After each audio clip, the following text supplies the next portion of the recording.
Hi, I'm your host Tish Tansil, and this is URBANesque Living.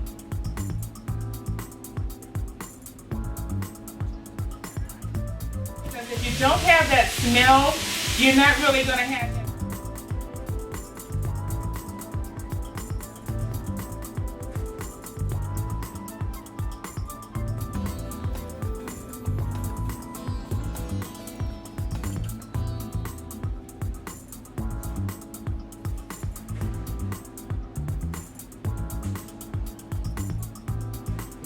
Welcome to URBANesque Living. I'm your host, Chef Tish Tansil, and today we are going to be making something that's very easy to do, and you should have it in stock in your refrigerator at all times. And that's just plain old pie crust. And yes, you can go to the store and buy some pie crust if you want to make a pie, but because we're making a lot of other wonderful things on this show, you're going to need to have your own custom pie crust that we can make into many different sizes. So stay tuned and I'll show you how to make a very quick and easy pie crust that you can do while you're waiting for something to come out of the oven. Stay tuned.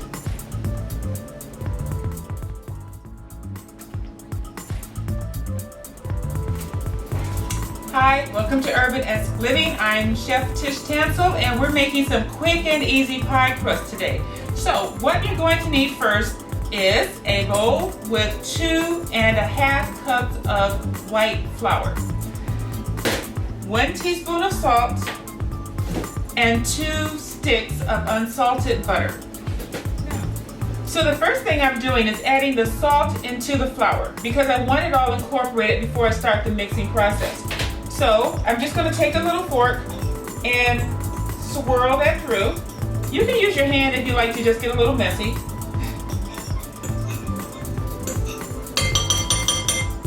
Okay, so now the salt and the flour are incorporated.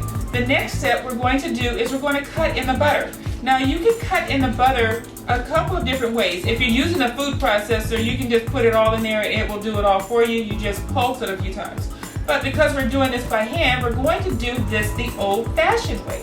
And the old-fashioned way is we're just going to put our butter in, and we need just 2 sticks, and this is unsalted butter. And the reason you use unsalted butter is because we've already added some salt to it and you don't want additional salt. You're going to make sure that your butter is cold because you want your pie crust flaky. And cold butter ensures that your pie crust is going to have those layers of flakiness.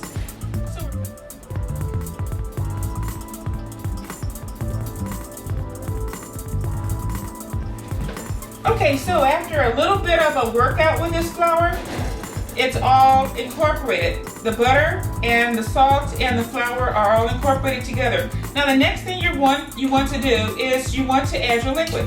Now first I'm going to get this off of my dough cutter.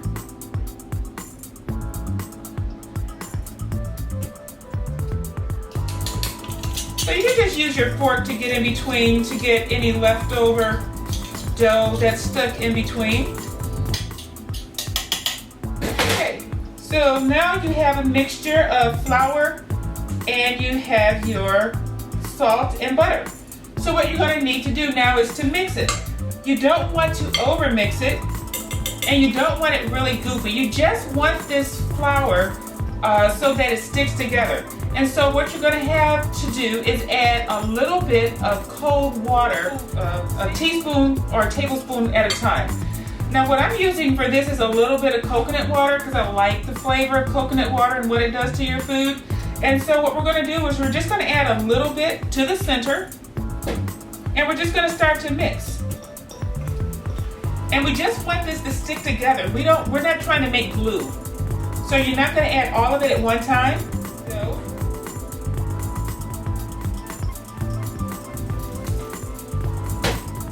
but like I said, once again, make sure your water is cold because that's going to add to the flakiness. So altogether, this is about 1/2 cup of liquid to 1/4 cup, depending on how your flour mixes together. Now another thing that you can do if you are looking to do a cold liquid is you can actually just put some ice cubes in some water. I let this sit in the freezer and it made it very, very cold.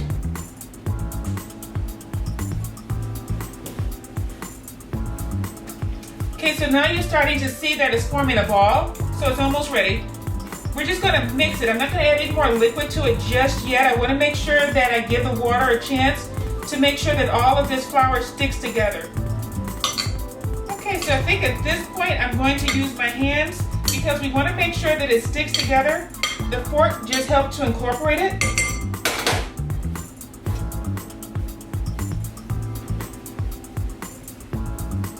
And this is a nice pie dough. It's not too sticky. It's actually perfect right now. So once I get the rest of these little bits of flour and butter incorporated, I'm going to leave this alone. Okay, so we have our pie dough.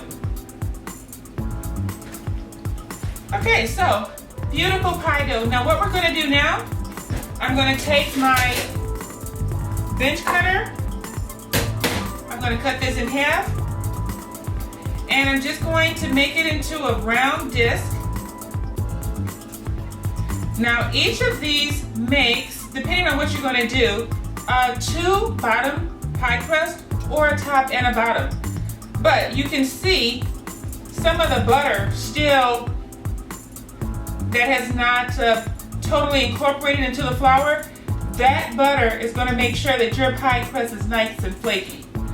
Now what you're going to do is let this crust or this bread dough sit in your refrigerator.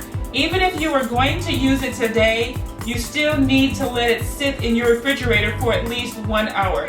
Set. What I'm going to do is just take some clear saran wrap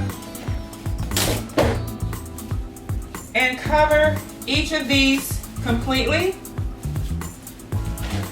Okay, so now our pie dough is nice and wrapped. Now you want to make sure that you divide these up. You can actually divide them up even smaller. If you already know that you have a certain project and that you need maybe like 6 or 7 shells, what you can do is divide this up and weigh them to make sure that each part is exactly the same weight. But in the meantime, if you're not, you still need to let these rest in your refrigerator for at least 1 hour before you use them. Or, like I said, these can go up to 1 month. We are going to be doing some pie recipes in the near future on the show, so you should have some handy so that you can work along with me. If you need any information, please go to my Facebook page, that is URBANesque Living, or you can email me at tishtansil@gmail.com. Either way, you'll find me. 811, can you dig it? Whoa! Don't put your safety at risk. Call Miss Dig at 811 and they'll send the utility companies out free of charge to mark utility lines. Call 811 before you dig. A safety message from Consumers Energy and DTE Energy. Welcome to URBANesque Living. I'm your host, Chef Tish Tansil. And today we are going to do a show that shows you a great way to make a sandwich. And we're going to be using some leftover items that we had in our refrigerator. We had some leftover chicken, some vegetables, some herbs, and we also have some pie crust.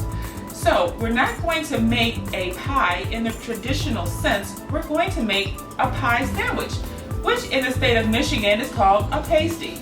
And there's actually a national holiday in the state that salutes the pasty. And they were first designed by the wives of miners, because the miners would go into the mines and they wanted a sandwich that they could carry, a sandwich that would hold up. And that's where they designed these pies. And they're actually a folded over pie that's baked in the oven. It's called a pasty. Traditionally, it's made with beef, but I have chicken, so you can make it any way you like. If you are a vegetarian, you can fill your pasty with just vegetables. That's perfectly fine. Or you can fill it with meat, you can fill it with fish, you can fill your sandwich with whatever you like. But today, we are filling these with chicken and vegetables. So it's going to be a delicious chicken and vegetable sandwich pie. Okay, so the first thing we're going to do is to heat up and merge the flavors of our chicken and vegetables, because when you put it in the sandwich, you want to make sure that the vegetables and all the flavors are in sync. So we're going to heat up some onions because I would love to have some caramelized onions and some garlic in this. And so that's going to actually give us a great flavor component. So I'm going to caramelize our onions, and all we're going to need is a little bit of olive oil, and we're going to put that in a cast iron skillet because I love cooking on cast iron and I love cooking on an induction cooktop. I'm going to put my onions in my skillet first, and we're going to get these onions nice and brown.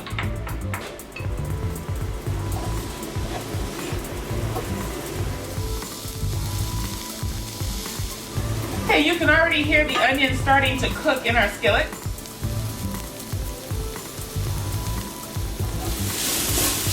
Okay, so now our onions have started to become translucent, and that means that the caramelization process is taking place.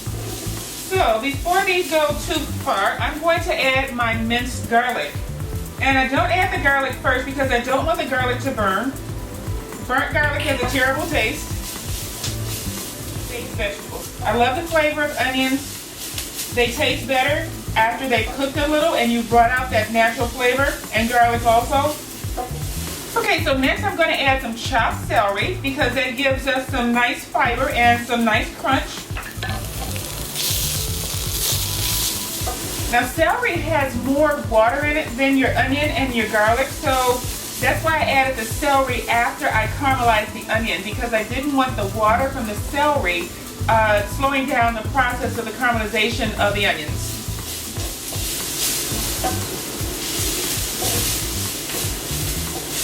Okay, so our base of vegetables have sauteed, and that's our onion, our garlic, and our celery. I'm not going to add any seasoning at this point. I like to let the natural flavors cook before I start to add seasonings. Once you get used to not adding a lot of salt and pepper to your food, you will enjoy the natural taste of the food a lot better, especially when it comes to vegetables. Vegetables have a wonderful flavor, and I believe that sometimes a vegetable can stand alone. You don't always need meat with your vegetables because vegetables are such a fantastic food item. Okay, so now I have my mix of vegetables, and this is green beans, carrots, yellow wax peas, and so we're going to just add these to our onion and our celery mixture, and we're going to toss those in. And we want these just warm. We're not really trying to cook these because we want to keep them beautiful, and we want to keep that color nice and vivid. This is almost like a stir fry. I mean, if you wanted to, you could almost do this in a wok, and that would work perfectly fine.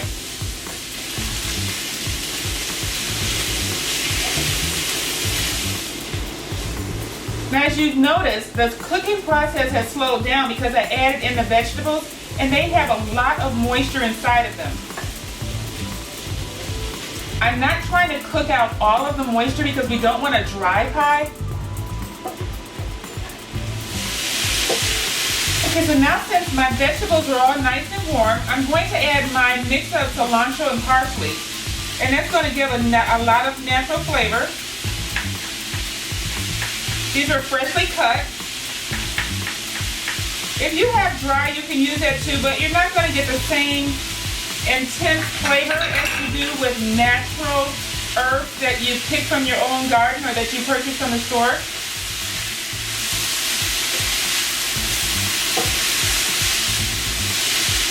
I always believe that when you cook, it must smell good, because if you don't have that smell, you're not really going to have that flavor. I believe you have to smell your food. Okay, so now I'm going to add my chicken, and this is just chicken legs and thighs. And one thing I love to cook with chicken legs and thighs because they are very juicy. Some people don't particularly like dark meat. They think it has more calories, but it has more flavor.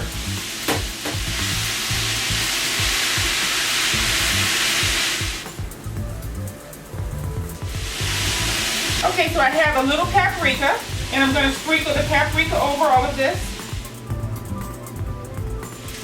I have some cumin, which I actually love. I put cumin in almost everything. It's very good for your nutrition as well.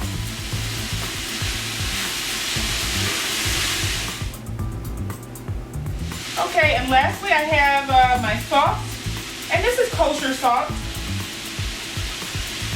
And I'm just going to put a little bit of that, let it cook, and then I'll taste it and see if it's right. If it's not, then I'll add a little bit more salt. And actually, if you want it, you can eat this just like this, because this is actually a beautiful stir-fried vegetable dish. And if you had some rice, great for that. Okay, so I'm going to just put on a little pepper to balance out our flavors.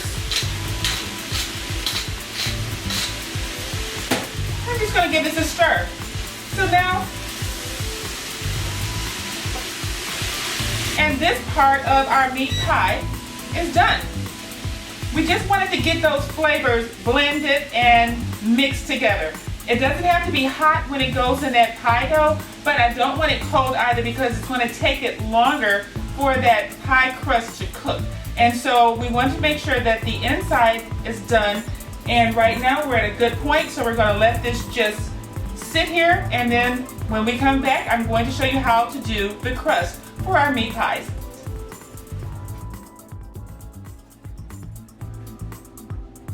So it's good.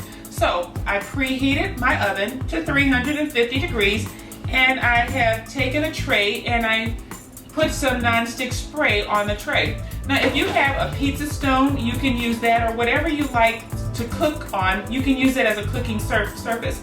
I would say don't cook it on a grill because it's not going to cook correctly. But a stone is actually wonderful to cook these on. It'll give it a nice brown to it. You're also going to need a rolling pin and some egg wash. And egg wash is basically an egg yolk and some water. And add a little bit more water than the yolk because you don't want it too thick. And that's going to give your pie this beautiful, golden, professional looking crust. Okay, so the first thing we're going to do is to take our pie dough out of the wrapper. So this is still a bit cold. So I'm going to do most of the kneading by hand, and then I'm going to flatten it out. This is a dough cutter, and you can buy these at any of your kitchen supply stores. What it does is to help you cut into this dough. Now, I'm going to make 6 pies from this, 6 small pies. So while it's in this rectangular shape, I'm going to cut it out into balls. So first what I'm going to do, cut it straight down the middle, and you see how easy that cuts. I'm going to cut, let's see, we want 6. Cut that section and cut that. Okay, so now we have 6 balls of dough. So they're already sectioned off, and they're going to be easy to roll up because we're going to roll each of these flat into individual pie crusts. And you don't have to be perfect. If you do want to be perfect, you can actually take a little scale and weigh each one to make sure that each one is exactly the same weight. Okay, so as you can see, I took some time and did some pies already. So I'm going to show you the step-by-step process on how to do that. So we have our sectioned off balls of dough, and I did weigh these, and each one is exactly 1.9 ounces. So this is almost 2 ounces of dough for each one. I'm going to take my flour, and I'm going to flour my surface. Okay, so I'm going to put the ball down in the middle of my surface, and I'm just going to roll it. We don't want to use too much flour because that's going to make your dough tough. So what you're going to do is flip it. And if it sticks, just pull it off. It's not serious if it does. And you're just going to roll it. And we're going to try and get a round shape. And if it sticks too much, just add a little bit more flour.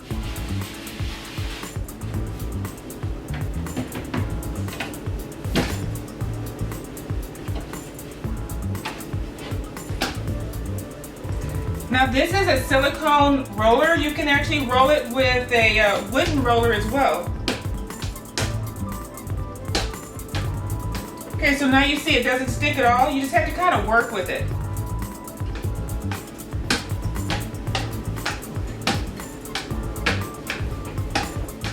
And you're just moving it out. You know, when you see them just rolling, that's not going to really get a good shape. You want it to be nice and round.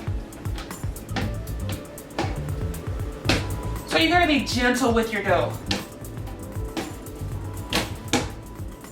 You see, that's a nice round dough. Doesn't have to be perfectly round because we are just going to be folding that over. I'm going to smooth that out a little bit now that I've crinkled it.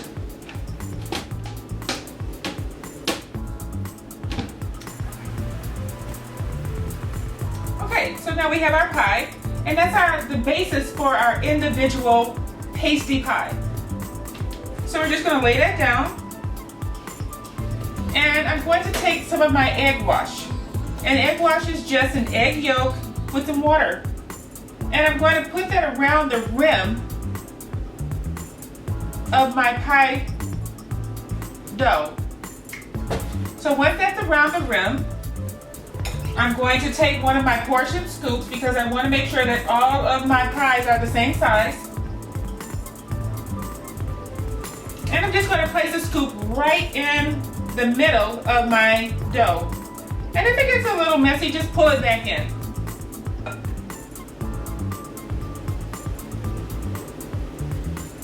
Okay, so as you can see, it's right in the middle of my dough. So what I'm going to do is just take the ends and pull it over.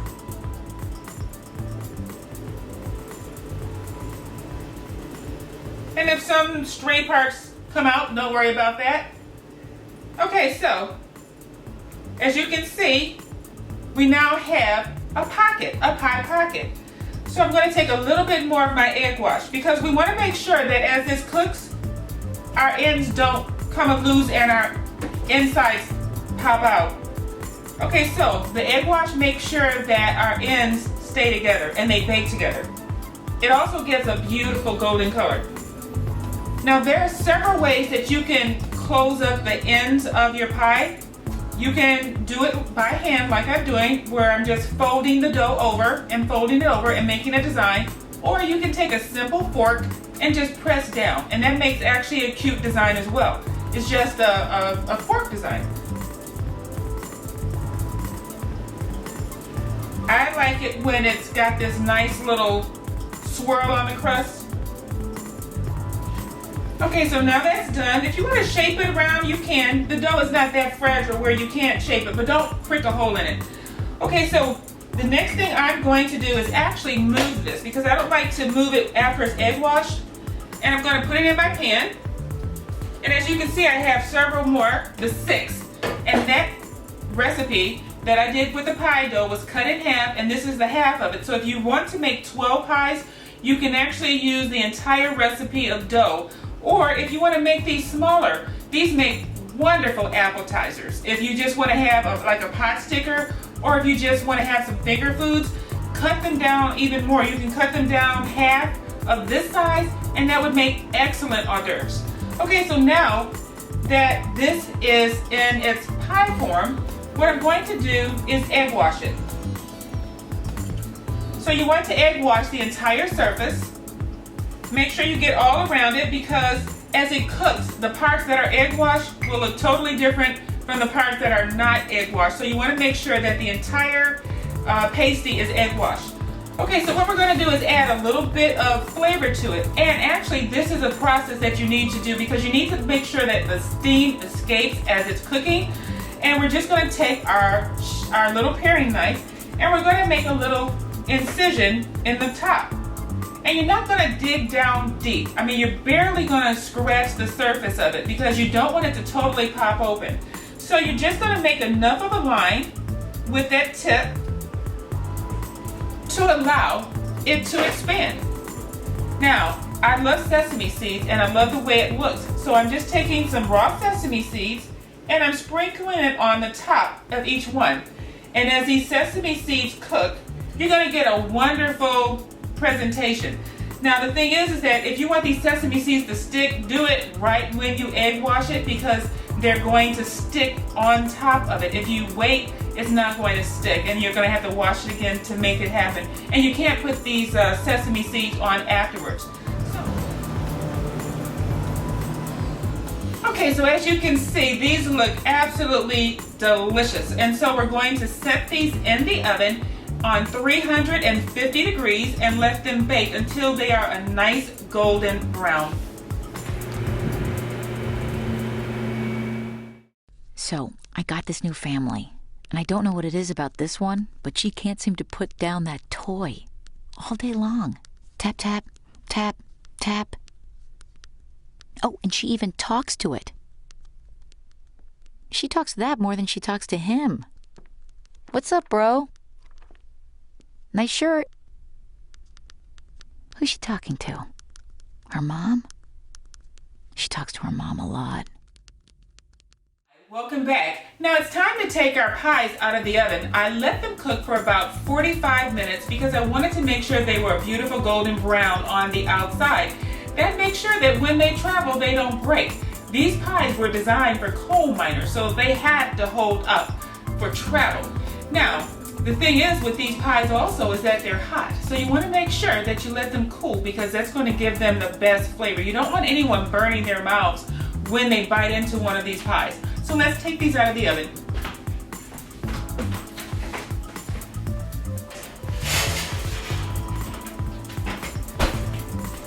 Now look at that. These are absolutely beautiful. Now you want to let these cool, like I said, but you notice what a beautiful golden brown color these are. Depending on your taste, you can actually let these go a bit darker. Some do like a very dark brown crust on their pies.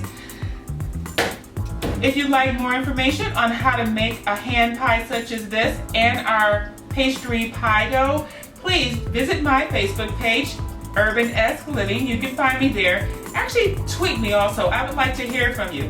If you have any questions, please email me at tishtansil@gmail.com.